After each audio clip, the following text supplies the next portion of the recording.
네, 글로벌 외신센터입니다. 말씀해주신 세 가지 이슈를 위주로 주요 외신들 살펴보겠습니다. 먼저 첫 번째 기사입니다.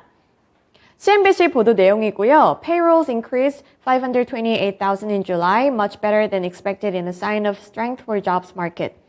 네, 연준 쪽에서 계속해서 예의주시하고 있는 이 비농업 고용지수 그리고 고용 보고서가 이번에 발표가 됐는데요. 바로 자세한 수치부터 살펴보시죠.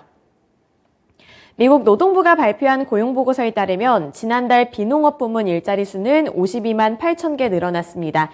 이는 시장의 예상치를 2배 이상이나 뛰어넘는 수치인데요.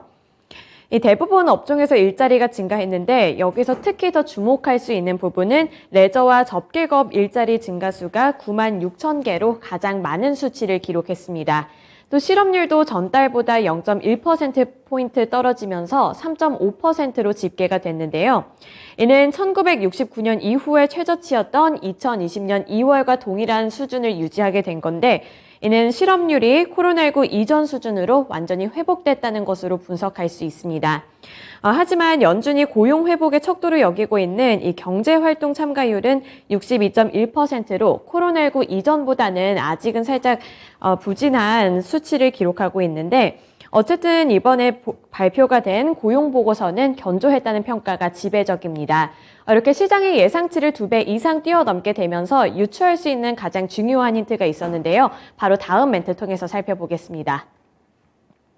지난달 미국의 일자리 수가 예상보다 크게 늘어난 것으로 확인되면서 미국 연준의 공격적인 긴축이 이뤄질 것으로 전망됩니다. 특히 9월의 FOMC 회의에서는 0.75%포인트 금리 인상 가능성에 무게가 실리고 있는데요. 이 고용 서프라이즈의 연준의 공격적인 긴축 기조도 앞으로 더 이어질 것이라는 전망에 더 힘이 실리고 있습니다. 만약에 0.75%포인트 금리 인상이 단행된다면 연준 쪽에서는 3차례 연속으로 자이언트 스텝을 밟게 되는 건데요. 미국 고용시장이 여전히 견고한 모습을 보여주면서 연준이 경기 둔화의 부담을 덜고 있고 또 물가 잡기에 더 힘을 줄 수 있게 됐다는 분석이 나오고 있습니다. 연준 쪽에서 얼마나 힘을 줄 것인가를 판가름할 또 하나의 지표가 나오는데 이번에 고용시장 이 부분은 좀 견조하게 나왔지만 우리나라 시간으로 수요일 밤에 발표가 되는 미국의 7월 소비자 물가지수 이쪽에 집중을 하면서 연준이 또 어떤 행보를 이어나갈 수 있을지 힌트를 얻어보시면 되겠습니다. 네, CPI 지수도 발표가 되는 대로 외신 통해서 확인해 보시죠. 네, 다음으로 두 번째 기사 살펴보겠습니다. 두 번째 기사는 중국과 대만 간의 갈등, 이번 주말 동안에 좀 여러 가지 일이 있었는데요. 종합적으로 정리해드리겠습니다. CNBC 보도 내용이고요. Chinese and Taiwanese warships play high seas cat and mouse as drills due to end. 이 갈등이 어느 정도 일단락되는 것으로 보입니다. 진전 상황부터 살펴보시죠.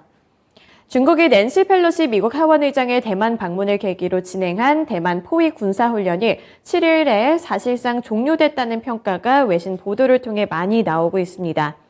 우선 중국의 인민일보는 이날 72시간 인민해방군 실전 훈련 제목의 영상을 공개하면서 대만의 봉쇄훈련이 일단락됐음을 알렸습니다. 대만의 교통부도 이날 정오를 기점으로 중국군이 발표한 6개의 훈련구역이 효력을 상실했다고 밝혔는데요. 다만 7번째 훈련구역은 현지 시간 8일 오전 10시에 효력을 상실하게 될 것이라고 밝혔습니다. 중국은 다른 해역 훈련을 압박으로 이어간다는 계획이어서 군사적 긴장은 지속될 것으로 보이는데 우선 여기까지가 지금까지 업데이트가 된 내용이고요. 또 이쪽은 이제 대만과 중국의 상황에 초점을 맞췄다면 또 미국의 상황도 살펴보지 않을 수가 없는데 미국에서도 새로운 스텝을 밟고 있습니다. 백악관 쪽에서 어떤 스텝을 밟고 있는지 멘트 통해서 확인해 보시죠. 낸시 펠로시 미국 하원 의장의 대만 방문 후폭풍으로 미중 갈등이 심화되면서 상원에 계류 중인 2022 대만 정책 법안이 주목받고 있습니다. 이렇게 중국과 대만이 낄 경우에는 대만과 중국의 관계도 중요하지만 중국과 미국의 갈등도 더 심화되고 있기 때문에 미국의 상황도 중요하다고 볼 수 있는데요. 백악관은 미국과 대만의 관계 설정에 있어서 한층 더 친대만 노선으로 기우는 내용을 포함하고 있는 이 대만 정책 법안을 수정하도록 하기 위해 주력하고 있다고 밝혔습니다. 이번에 이 법안에는 대만이 각종 국제기구와 다자 무역협정에 참여할 수 있는 외교적 기회를 증진하는 조항도 포함이 되어 있다고 하는데요. 미국은 1979년 중국과 수교를 하고 또 대만과 단교를 하게 되면서 대만 관계법을 제정했고요. 또 미국이 대만에 자기 방어 수단을 제공할 근거를 마련하면서 전략적인 모호성을 유지하는 선에서 양측 관계를 정립해온 바 있습니다. 이렇게 어느 정도는 조금 중립적인 스탠스를 유지하려고 했는데 이번에 갈등이 좀 심화되게 되면서 조금 더 친대만 노선으로 바꿀 수 있는 이런 법안에 힘을 실을 수 있다. 이런 분석이 나오는 보도 내용이었습니다. 미국 쪽에서 어떤 스텝을 밟고 있는지 좀 눈여겨봐야 할 것 같은데 백악관 입장에서는 펠로시 의장의 대만 방문으로 가뜩이나 중국 정부와 또 긴장이 고조된 상황에서 의회 차원에서 공격적인 입법마저 이어질 경우에는 미중 관계가 돌이킬 수 없을 정도로 갈등이 심해질 수 있다는 부분을 우려하고 있기 때문에요. 앞으로의 흐름도 잘 체크를 해보셔야겠습니다. 네, 이제 마지막 기사로 넘어가 보겠습니다. 마지막 기사는 이 중국과 수출 회복세 관련된 내용인데요. CNBC 보도 내용입니다. China's export growth gains steam despite weakening global demand. 네, 전 세계적으로 수요가 둔화되고 있음에도 불구하고 중국 쪽에서 수출세는 회복세로 전환이 되고 있는 모습이 나타나고 있습니다. 7일에 중국 해관총서에 따르면 중국의 7월 수출은 3,329억 6천만 달러로 작년 동기 대비 18% 증가했다고 밝혔습니다. 7월의 수출 증가율은 블룸버그가 집계한 시장 전망치인 14.1%와 비교했을 때 웃도는 수준을 나타냈습니다. 작년 12월 20.3%를 기록한 이후에 역대 최대치를 기록하게 된 건데요. 중국의 월간 수출 증가율은 상하이 봉쇄 등 코로나19 확산에 따른 충격이 가장 심했던 4월에 3.9%로 급락을 했다가 상하이 봉쇄가 완화된 5월을 기점으로 지금 완화세로 전환이 되고 있습니다. 지금 3개월 연속으로 이렇게 회복세가 나타나는 점은 긍정적으로 평가를 하고 있는데요. 시장이 예상보다 강했던 이 7월의 수출 실적은 미국 등 주요국의 경기 후퇴 우려 속에서 세계 수요가 위축될 것이다 이런 애널리스트들의 분석과는 조금 다른 모습을 나타내고 있는 거기 때문에 대체적으로 긍정적인 시그널로 해석을 하고 있습니다.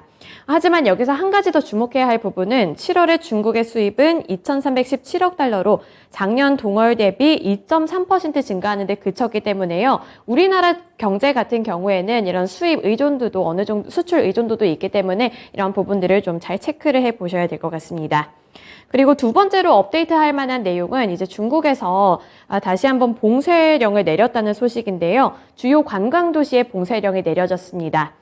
한편 중국의 하와이라고 불리는 이 하이난성에 전면 봉쇄 조치가 내려지면서 관광객들의 발이 묶이는 사태가 벌어졌는데요. 이 하이난섬 사니아시는 지난 6일 오전 6시부터 대대적인 전면 봉쇄 조치를 내렸습니다.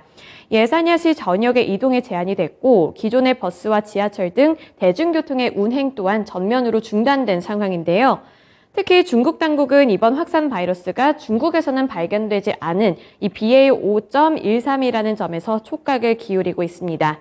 이 사냐시 하이난 섬 같은 경우에는 앞서 살펴볼 수 있었다시피 이렇게 하와이라고 불리는 만큼 고급 호텔과 휴양지 등이 많아서 관광객들로 북적이고 있는데 이번에 봉쇄령이 내려지면서 지금 관광객들의 발이 묶여 있고요. 또 이렇게 된다면 다시 한번 제로 코로나 정책의 일환이 아닌가 이런 우려감이 나타나고 있기 때문에 이 락다운 정책이 또 어떠한 변동성을 초래할 수 있을지 이 부분이 체크 포인트가 될 것 같습니다.